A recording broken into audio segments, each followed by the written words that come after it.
minorités occuperont une place de choix dans leurs discussions.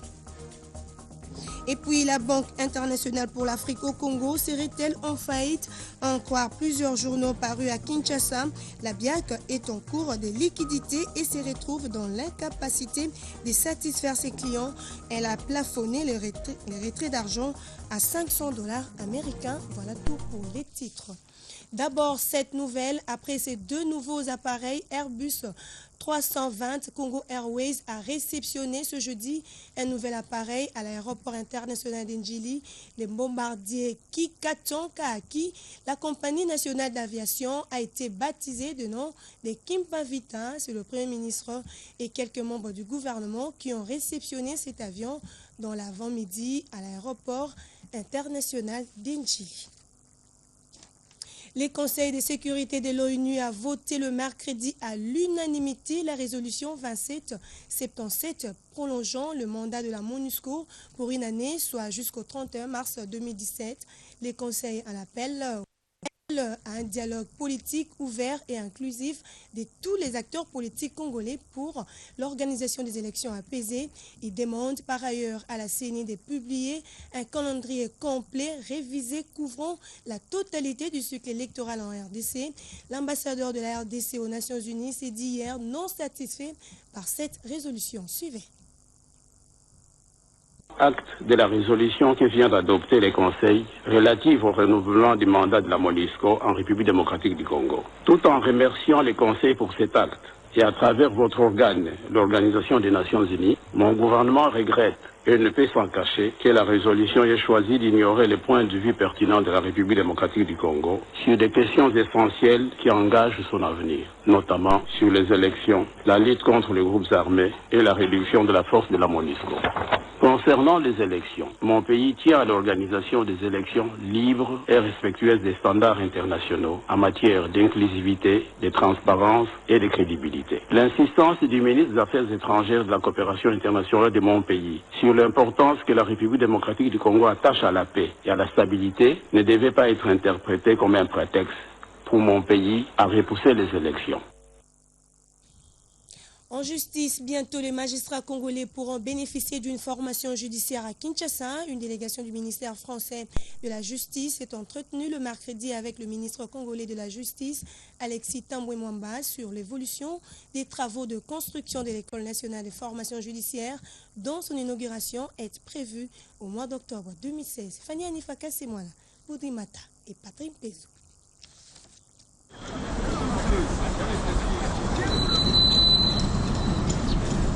C'est dans le cadre du programme d'appui pour la réforme judiciaire en RDC que le ministre de la Justice et Droits humains a échangé avec une délégation du ministère français de la Justice. Les deux parties ont évoqué le sujet sur l'évolution des travaux de construction de l'École nationale de formation judiciaire, débutée au mois de juin 2015 et financée par la coopération française. Il a été question de la bonne entente entre la France et le Congo, notamment en ce qui concerne les affaires judiciaires et de projets qui concernent l'Institut de formation des magistrats et des greffiers. Vraiment des projets de coopération sur la formation des fonctionnaires et des magistrats. De coopérer, monsieur le ministre, et une vraie implication dans les problèmes de formation. Il faut signaler que la fin des travaux de construction de l'École nationale de formation judiciaire pourrait intervenir au mois d'octobre prochain. Cette école pourra donc recevoir les premiers étudiants au mois de novembre 2016.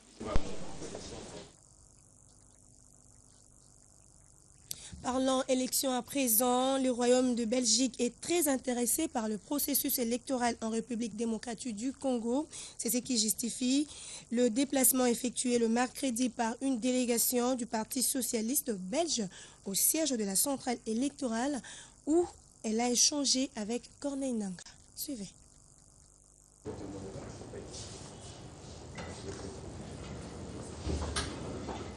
C'était pour nous surtout l'occasion de faire le point sur le processus électoral. Nous avons pu poser toutes les questions sur la façon dont se déroule actuellement ce processus. Et on a eu une discussion franche et sincère, c'est ce qui est important pour nous. Mais elle est symbolique, ça prouve que l'intérêt que porte toujours notre pays à la RDC. Nous sommes un partenaire privilégié. La RDC est un partenaire privilégié et nous espérons qu'elle restera et que nos relations seront toujours dans ce même état d'esprit.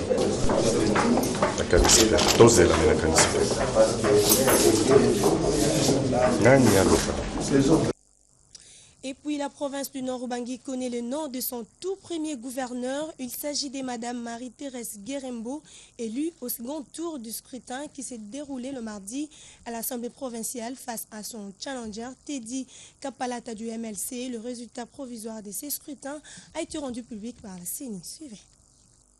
Vu la décision numéro 011/CENI/BUR/16 du 26 mars 2016 portant publication des résultats provisoires de l'élection des gouverneurs et vice-gouverneurs des nouvelles provinces en son article 4, en ce qu'il annonce l'organisation d'un second tour dans la province du Nord-Ubangi entre Madame Guerembo Yazala Marie-Thérèse de la majorité présidentielle et Monsieur Kapalata T. Gueroyo André Teddy du Mouvement de libération du Congo, au motif qu'aucune majorité absolue n'a été dégagée au premier tour. Après débat et délibération en assemblée plénière, décide, article 1er, les résultats provisoires du deuxième tour de l'élection des gouverneurs et vice-gouverneurs de la province du Nord-Ubangi se présentent comme suit. Liste Mouvement de libération du Congo. Gouverneur Kapalata T. Gueyoro André Teddy, 44,44%. Liste majorité présidentielle.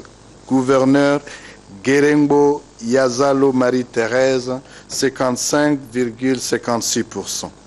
Article 2. Sont élus au titre de gouverneurs et de vice-gouverneurs de la province du Nord-Ubangi, Madame Guerembo Yazalo Marie-Thérèse et Messieurs Bosomi Mokbami Jean Bosco. Article 3. Les présents résultats provisoires affichés au secrétariat exécutif provincial de la Commission électorale nationale indépendante seront transmis à la Cour d'appel de Mbandaka, faisant office de cour administrative d'appel pour le traitement du contentieux éventuel et proclamation des résultats définitifs. Et puis signalons que Marie-Thérèse Guerembo, membre du PPRD, devient non seulement la toute première gouverneure de cette province, mais aussi la seule femme gouverneur de 20 nouvelles provinces qui a connu l'élection le week-end dernier. Par contre, au Sud-Ubangi, la campagne électorale pour l'élection des gouverneurs s'est clôturée le mercredi à l'Assemblée provinciale. Les scrutins est prévu le vendredi 1er avril. Restons toujours dans les chapitres électoraux pour dire que le candidat malheureux au scrutin de week-end dernier dans les provinces de l'Équateur et de Bazouélé ont déjà saisi les cours d'appel pour demander l'annulation de cette élection car soutiennent-ils entaché de beaucoup d'irrégularités. Et à l'Équateur, le nouveau gouverneur élu promet de travailler avec toutes les couches de la population pour le développement de la province. Tony Bolamba, qui soutient les dialogues, s'est dit déterminé d'améliorer les secteurs de la santé, de l'éducation et de l'énergie. Suivez Anto Boulumbu. Les gouverneurs élus de la province de l'Équateur, Bolamba Tony Kasesi, s'est dit prêt à accompagner le chef de l'État, Joseph Kabila Kabange, dans la tenue du dialogue national inclusif. Déclaration faite ce mercredi 30 mars à la presse. Pour Bolamba Tony, le dialogue reste la voie obligée pour éviter le chaos en République démocratique du Congo. Il encourage cette initiative du chef de l'État. Selon les constats faits après la ronde de la ville, les infrastructures sont dans un état de délabrement. Pour ça, il faut des efforts considérables pour ne pas maintenir l'Équateur comme une province mal aimée de la République, a déclaré Bolamba Tony, qui a par la même occasion remercié la vice-primature de l'Intérieur pour la sécurité tout azimut lors du scrutin. La Commission électorale nationale indépendante pour la transparence des élections. À lui d'ajouter qu'il va travailler avec toutes les tendances. Dans ses priorités inscrites dans son l'objet des sociétés, une fois investi par ordonnance présidentielle, il va commencer par les urgences, notamment la communication, la santé, l'énergie et l'éducation. Notant qu'en bon démocrate, le gouverneur élu Olamba Tony est allé saluer ces deux challengeurs dont Jean-Claude Baïdé et Tafélico Boïta Monzoï. C'était avant la ronde effectuée dans la ville, dans le de se familiariser avec sa population. Il faut dire qu'une foule en liesse l'applaudissait partout où il passait. Mbandaka, Antobolumbo, RTGA. Revenons à Kinshasa où les députés provinciaux ont repris les chemins de l'hémicycle provincial de Kinshasa le mercredi 30 mars.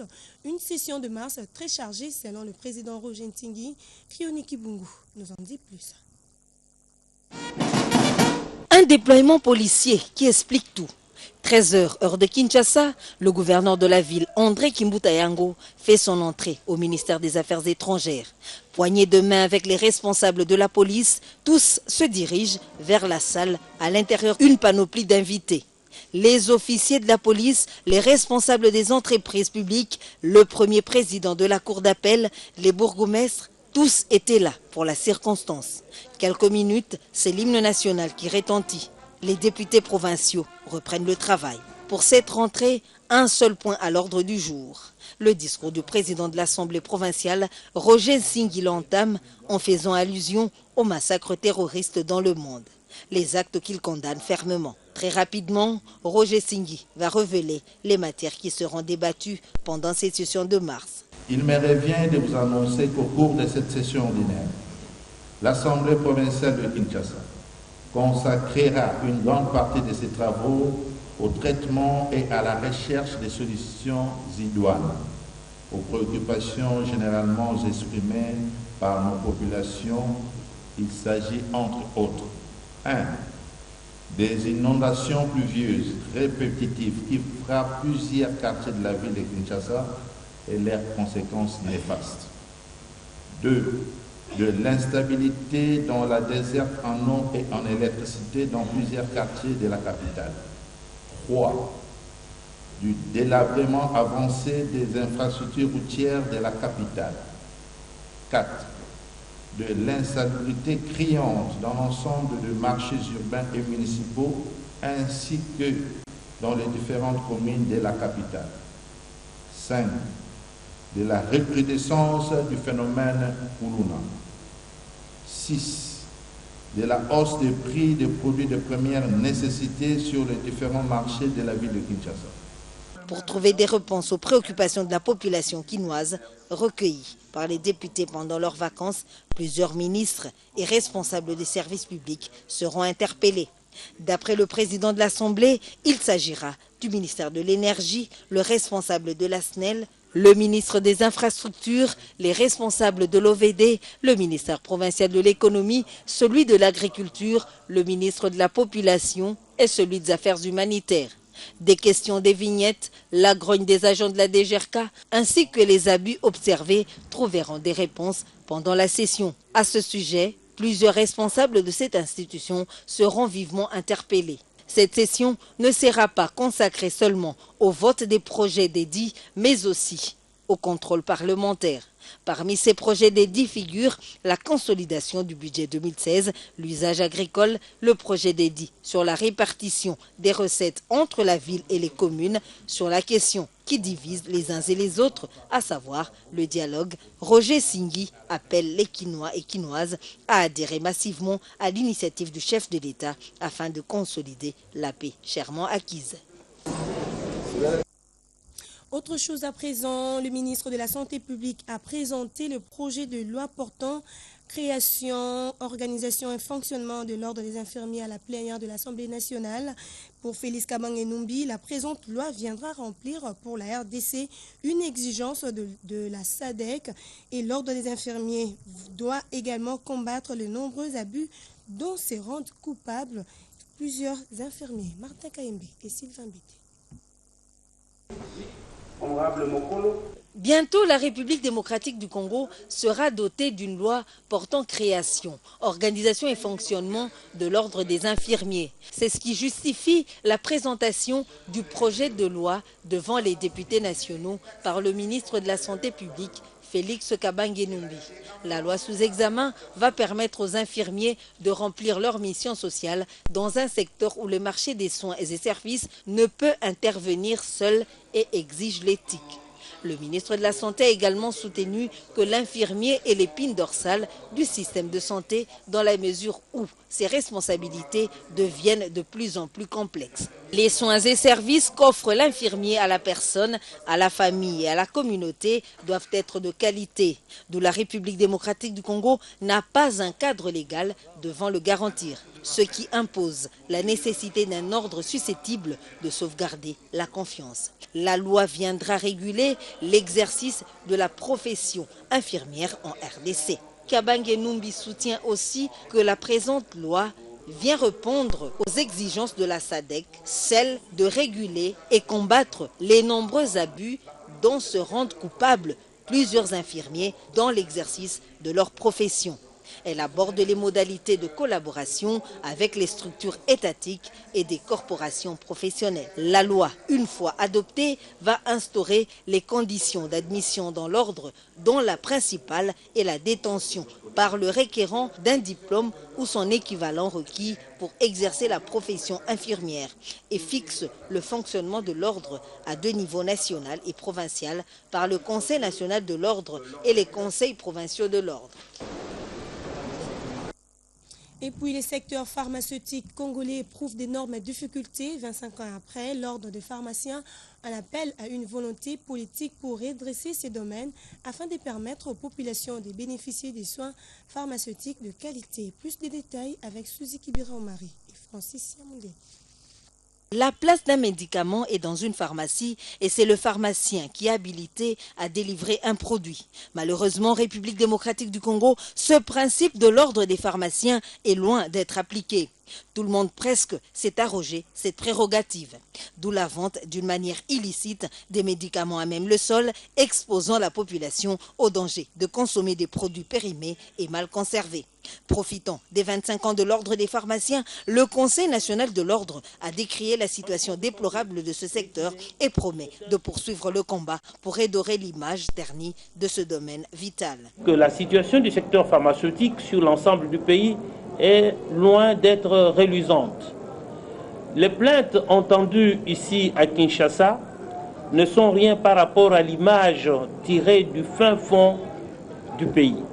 Le Conseil national de l'ordre soutient par ailleurs l'implication du gouvernement dans la mise en place des structures d'animation et de coordination des sections de l'ordre. Seule une option politique claire et une volonté politique tout aussi agissante pourront permettre de sortir notre pays de la situation dans laquelle il se trouve. L'ordre des pharmaciens renouvelle sa position qui privilégie le dialogue là où un quelconque différend oppose les gens. Les 25 années de l'ordre seront marquées par des activités qui visent à sensibiliser les Congolais et les étrangers à apporter leur pierre pour l'amélioration du secteur pharmaceutique au pays. Une adhésion de plus au Congrès national congolais, les habitants de Lemba-Foire se sont ajoutés au rang des camarades de l'honorable Pius Mwabilou. Les concernés se disent motivés par les savoir-faire du président national du CNC. La cérémonie a eu lieu à Limete, au siège de ces partis, Gladys Bananga et Linda Kibouchi. Convaincu par la politique instaurée par le président national du Congrès national congolais Pius Mwabilou, qui met l'homme au centre de tout, le CNC continue à pousser le commun mortel quinois à adhérer à son parti. Les derniers à s'ajouter sur la liste de membres du parti au mois de mars sont les habitants de Lemba-Foire. Ils sont motivés à servir la nation sous la vision du camarade président national. Comme de coutume, ces nouveaux adhérents ont d'abord été édifiés sur les grandes lignes du fonctionnement du CNC avant de remplir leur fiche d'adhésion. Après avoir fini avec les formalités d'obtention des cartes du parti, Alexis Chamala, secrétaire général central en charge de la mobilisation et propagande les a demandé de respecter les insignes du CNC. Pour accomplir des ambitions que vous avez, c'est pour servir la nation. Soyez courageux et motivés et nous sommes là pour vous aider, pour vous propulser d'aller encore plus loin. Le destin d'un homme, c'est Dieu qui connaît. Pour la partie politique, pour la vision. Visiblement, le parti cher au député national Pius Mwabilou poursuit son cours normal. Il continue à prouver que le CNC travaille nuit et jour pour sa redynamisation. Je l'ai dit au sommaire, c'est donc un profond malaise social qui s'observe à la Banque internationale pour l'Afrique au Congo. La BIAC serait-elle tombée en faillite? La question se pose. Avec autant d'acquittés, plus de 150 agents ont été licenciés. Le nombre de distributeurs automatiques est revu à la baisse. Les clients de cette banque ne savent plus où donner de la tête. Ils demandent cependant au gouvernement de tirer au clair cette situation. Suivez ce reportage. La BIAC, qui, comme vous le savez, a connu quelques problèmes ces dernières semaines, mesures ont été prises par la Troïka et qui ont été communiquées au gouverneur de la Banque centrale pour soutenir les efforts qui sont fournis par la Banque centrale pour assurer et rassurer les épargnants. Cet appel au calme du gouvernement n'a pas suffi à stopper la panique observée chez les clients de la BIAC. En effet, à en croire le tri-hebdomadaire Africa News paru le mercredi 30 mars, la faillite est effective à la BIAC, Banque internationale pour l'Afrique au Congo. Selon toujours la même source, la banque envisage plus de 150 licenciements avec une réduction des agences et des distributeurs automatiques des billets. Pour les quotidiens, le journal, la principale cause des difficultés de la BIAC est la mauvaise gestion de l'établissement. Mais selon Michel Losembe, qui aurait été contraint de quitter ses fonctions de directeur général, les principales difficultés de la BIAC proviendraient du paiement inattendu avant terme de la dette contractée auprès de la Banque centrale du Congo. Interrogés, certains clients de la BIAC affirment passer des heures dans les agences avant d'être servis. Et même quand ils sont servis, ils ne peuvent retirer que 500 ou moins de 500 $. Les services que nous attendons de la BIAC, ce n'est pas ce que nous raconterons. Des incompréhensions, des incompatibilités. Chaque fois que vous allez, il y a des fois où on vous dit qu'il n'y a pas de liquidité, ou des fois on vous dit de repasser après autant d'heures. Donc je pense que c'est au niveau de l'administration. Ça préjudice les gens. Peut-être quelqu'un qui a un cas d'intervention chirurgicale qui demande peut-être 1000 $. Et là-bas, on exige le plafonnement des retraits à 500 $. La personne peut mourir. Donc il faut que cette situation ne perdure pas. Au bord de l'énervement, plusieurs clients vont jusqu'à demander la fermeture de la BIAC. Je me demande si de telles choses se font aussi dans d'autres pays, ou c'est simplement ici au Congo, où beaucoup de banquiers veulent s'enrichir au dos des Congolais. Et au lieu de donner aux Congolais des crédits, ils viennent ici pour appauvrir les Congolais. C'est quoi ça, des banques pareilles? Et c'est le problème interne, si tel est le cas. Alors qu'ils ferment les portes. S'ils ils trouvent qu'ils ne peuvent pas, ils ne sont plus en mesure, ils ferment leurs banques et ils partent. C'est comme si la banque va vers sa décadence. La BIAC est-elle en situation de banqueroute? N'a-t-elle plus de liquidités pour servir ses clients? Est-elle en train de connaître le même sort que la Banque congolaise des tristes mémoires? Autant de questions qui méritent des réponses. Enfin, attention, le mercredi à la société minière des Kilomoto pour cause, les agents dénoncent à ce qu'ils qualifient de génocide social et exigent le paiement de 44 mois d'arriérés des salaires et la reprise du dialogue social. Ils ont organisé un sit-in devant leur siège situé sur l'avenue des Sénégalais à Gombe. Suivez ce reportage de Léontine Kazamwali.